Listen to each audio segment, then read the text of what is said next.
Well, I thank Chairman Grassley for holding this important hearing, and I'm proud to be working with him to reauthorize and strengthen the Juvenile Justice and Delinquency Prevention Act. And I certainly applaud the chairman's efforts to hold the juvenile justice system accountable when it fails the children that it is supposed to serve. The Juvenile Justice and Delinquency Prevention Act was enacted over 4 decades ago, but it has not been reauthorized since 2002. In the intervening years, we have learned a lot about adolescent development and about best practices to prevent and respond to youth delinquency. It's long past time to update the law governing our federal role in reforming juvenile justice. As chairman of the Subcommittee on Crime and Terrorism, I held a field hearing on the Juvenile Justice and Delinquency Prevention Act and the urgent need for its reauthorization in 2014. The next year, Chairman Grassley convened a hearing of the full committee focused on improving accountability and oversight of federal juvenile justice grants.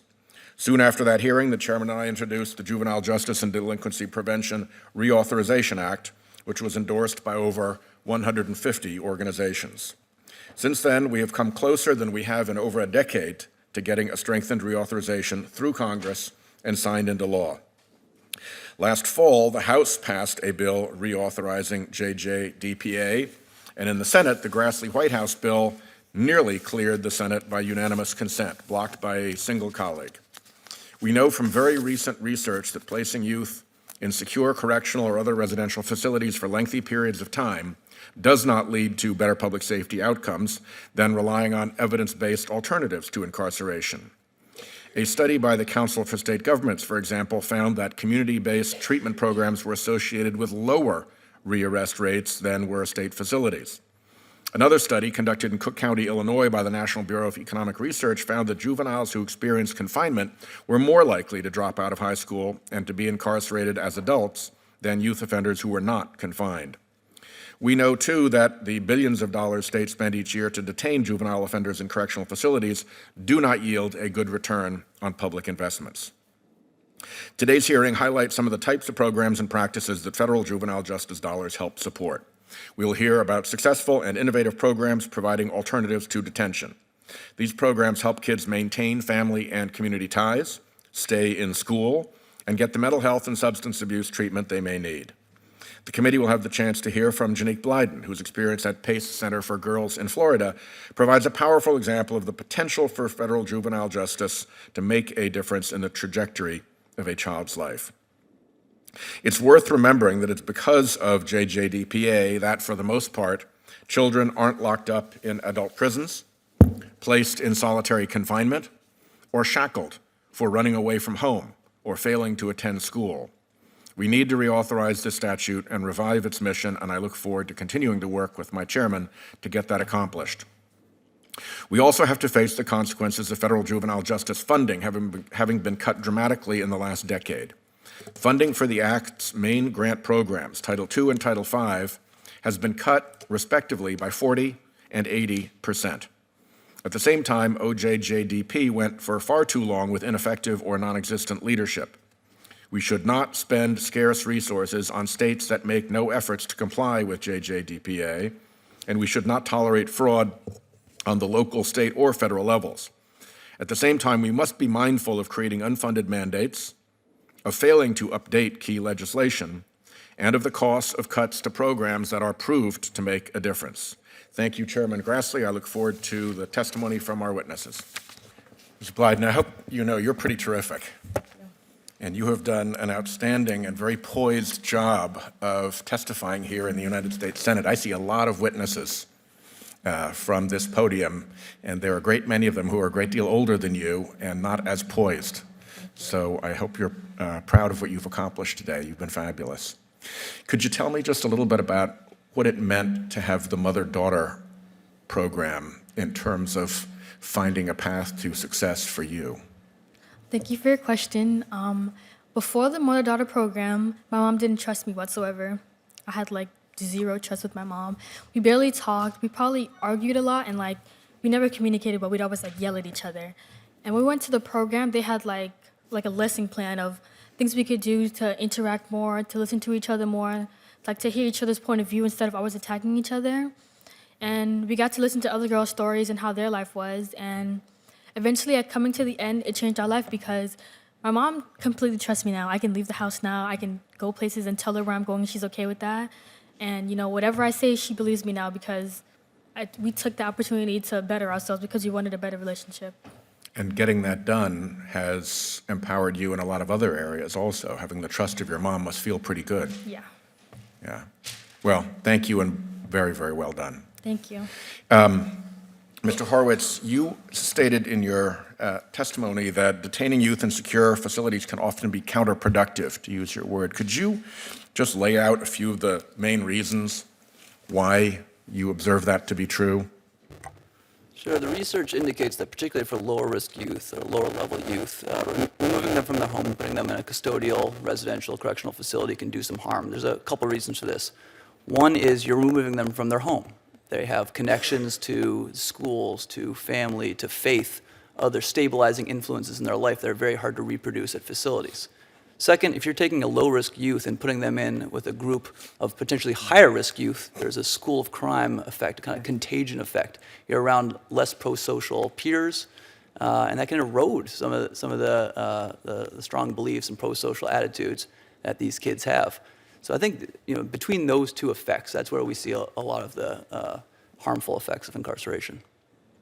And Ms. Vafa, the valid court order exception that allows for detention in certain circumstances has been one of the problems that Chairman Grassley and I have been wrestling with as we've tried to get this legislation passed into law. Could you just say a few words about how the valid court order exception figures into the concerns that you listed in your testimony?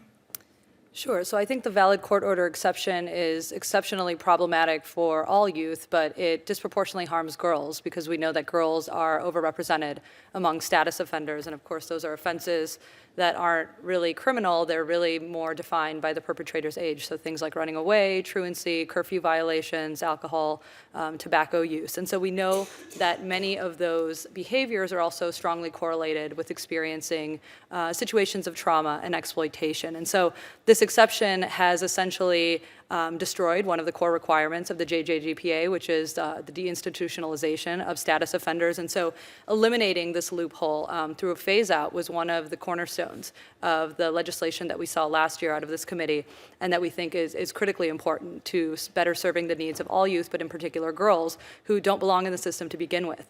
For many of the reasons that were just outlined, we know that girls end up becoming detained because when we're not addressing the underlying reasons for girls acting out, for running away, for becoming truant, for curfew violations, then we're essentially creating a situation where girls are placed on probation, but then able to become detained and subject to secure confinement through this valid court order exception. And so this is a critical priority, I think, for organizations serving girls, but I think incredibly important for all youth. And if the system is also failing at sight and sound separation, which is another requirement of the JJDPA, what do you see take place in those circumstances? Well, we know when youth are detained in adult facilities, it's dangerous. I mean, we know that they're being exposed to multiple forms of trauma. They're at risk for sexual abuse. We know that the rates of children who are secured in those types of facilities experience attempts of suicide at much higher rates than other youth. And so we would take the position that although there are very few girls in the country that are held in adult facilities, I think it's around 300 girls currently, they absolutely do not belong in those types of facilities because all of the research and data shows that the vast majority of girls in the juvenile justice system are nonviolent offenders, and many of them are there for behaviors that are highly correlated with trauma that, as we know, would much better be served in the community through community-based programs, programs that are trauma-informed, that are responsive to gender, that are culturally appropriate and tailored to meet their specific needs. I come from a state that does not have a very large rural component. It does have a rural component, but not a very large one. And I just wanted to follow up with Mr. Cooker because Iowa has very, very different geography, and you mentioned the problem of having to meet the sight and sound requirements and having to meet the deinstitutionalization requirements when people are very widely spread. You seem to have managed this very well. It does not seem to have been a problem. The OJJDP folks have not been after you. Could you just say a little bit about how it is and why it is that you've been able to overcome the logistical difficulties that the rural nature of much of your state presents in those programs. I wouldn't say it hasn't been a problem. I would suggest that all states probably have some struggle with this. I don't think there's anything more difficult than a chronic runaway. And there has been in our state some limited work in recent years with what are called crossover youth that are sitting on the edge of the child welfare system and looking to graduate into the delinquency system. I think all the research is going to tell us do what you can to keep that young person in the child welfare system, even if you've got minor acts of that. Through the 90s, we really did a lot with shelter care. I think the trend, because it's residential, has moved away from that, and that I think there's been a lot of time spent on tiered approaches to kids that come before the child welfare system. What's the level of abuse that we're seeing? Is this family amenable to services and treatment? But we were fortunate enough not to ever utilize the valid court order exception. I believe at some level necessity there has been the mother of invention, but I think we've gotten good help out of our Department of Human Services with these young people. And the extra time and trouble that you take to avoid detention of these young people is worth it in outcomes? Yeah.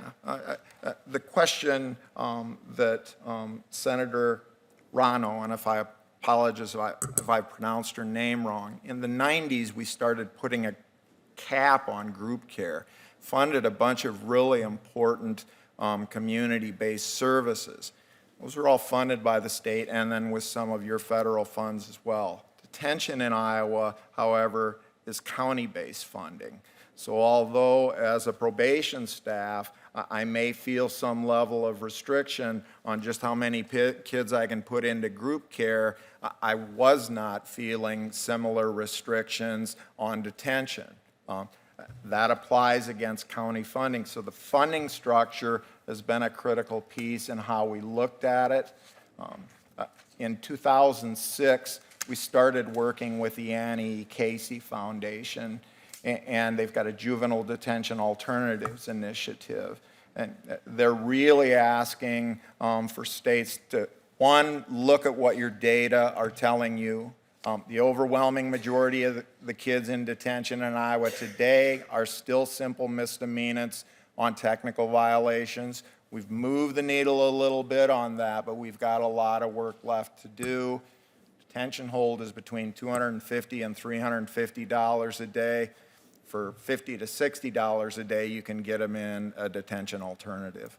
And the effort that you put into detention alternatives, you believe, is worth it in terms of the outcomes for the kids? I think it's priceless. And I have 4 siblings, and my mother always said that what one of us wouldn't do, the other would think of and do. And it doesn't make good logical sense to go back to Mr. Horowitz's comments.